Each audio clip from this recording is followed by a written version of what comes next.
Surprise পেতে কার না ভালো লাগে, তার উপরে যদি হয় শীতের রাতে এমন সারপ্রাইজ। এমন সারপ্রাইজ তো প্রতিটা মানুষই চায়। যাই হোক, ডেস্কটপ দেখছিলাম সন্ধ্যার সময়, হঠাৎ করে ভাগ্না ঈশা বলতেছে, আম্মা সারপ্রাইজ। I am shocked. বলে, আম্মা তোমাকে নিয়ে আজকে আমরা বাহিরে যাব। কোথায়? চলো চলো, হারি আপ। বাহিরে গাড়ি দাঁড়িয়ে আছে, আর গাড়ি আজকে মাঠে ঢুকতে পারতেছে না, কারণ আমাদের মাঠ ভর্তি আজকে গাড়ি। আমাদের বাড়িতে আজকে এঙ্গেজমেন্ট পার্টি চলছে, দ্যাটস ওয়াই মাঠে গাড়িতে বসাতে পারে নাই, রাস্তায় রেখে আসছে। ড্রাইভার বাহিরে দাঁড়িয়ে ছিল, তো হারি আপ যত দ্রুত সম্ভব যা পড়াছিলাম ওভাবেই চলে গেছি। আর মানে বোরকাটার কোনো কিছু করতে পারিনি। ওইখানে যেতেই চলে গেলাম আমাদের এখানে বাড়ি থেকে বেশি দূরে না, পানগাঁও।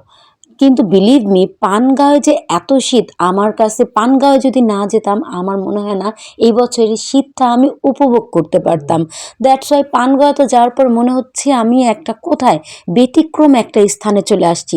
এত ঠান্ডা, মানুষ আগুন জ্বালিয়ে রীতিমতো মানে ঠান্ডাটাকে মিটানো, মানে গরম ওয়েদারটাকে গরম করার চেষ্টা করতেছে। যাই হোক, ওখানে গিয়েছিলাম পানগাঁতে চাপটি খাওয়ার জন্য। চাপটির অর্ডার দেওয়া হলো ডিম চাপটি, আর এক একটা চাপটির দাম মেবি 35 টাকা করে।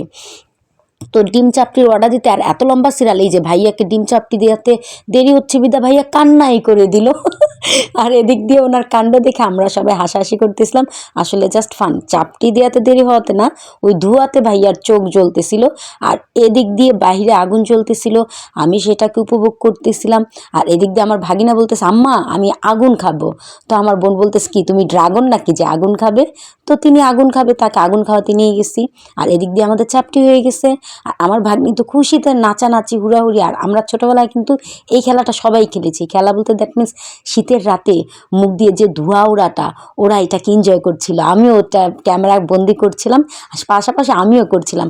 আর এই যে মনে হচ্ছে মেঘ হাঁটছে, কাইন্ড অফ আমার কাছে মনে হয়েছে যে আমি রাঙামাটি চলে আসছি, মেঘের রাজ্যে। রাঙামাটিতে কিন্তু এমন মেঘ হাঁটাটা দেখা যায়।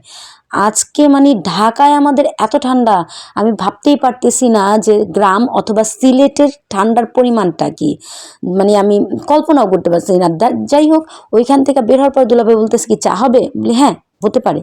তেঁতুল চা অর্ডার দিতে যে এত লম্বা সিরিয়াল ছিল, এত লম্বা সিরিয়াল, আর এত সিরিয়াল ধরে এই চা খাওয়াটা আমি বলবো একদমই বোকামি, একদমই টেস্ট ছিল না। তো দ্যাটস ওয়াই মুখের স্বাদটা নষ্ট হয়ে গেছে। আর আমার ভাগিনা আমাকে চকলেট এনে দিল, আমি পালসটা মুখে দিয়ে কোনোরকম চকলেটটা মানে করে স্বাদটা ঠিক করার চেষ্টা করলাম। দেন আরেকটু সামনে যেতে গাড়ি থামিয়ে দুলাভাই বলতেছে, রাস্তাটা কিন্তু অনেক সুন্দর, চাইলে চলো আমরা একটু চিল খেলাধুলা করি। আর এই যে আমার বোন তো পাখি হয়ে গেছে আলহামদুলিল্লাহ। ওর এই আকাশে উড়া দেখে আমার এত ভালো লেগেছে।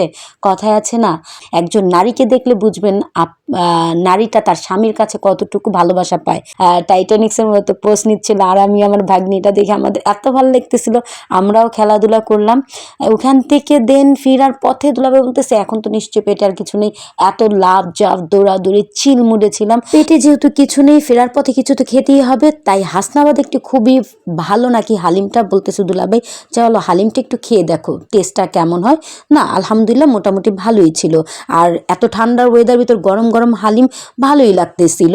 হালিম খাওয়া শেষে দেন আমরা উঠে যাই আবার গাড়িতে। উঠে যখন ব্রিজের উপর উঠি, ওইখানেও দেখি এত সুন্দর ওয়েদার, ওয়াও, আকাশে মেঘ হাঁটতেছে।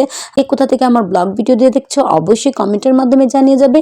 আর হ্যাঁ, ইউটিউব থেকে দেখে থাকলে সাবস্ক্রাইব, ফেসবুকে থেকে দেখে থাকলে ফলো মি। আল্লাহ হাফেজ।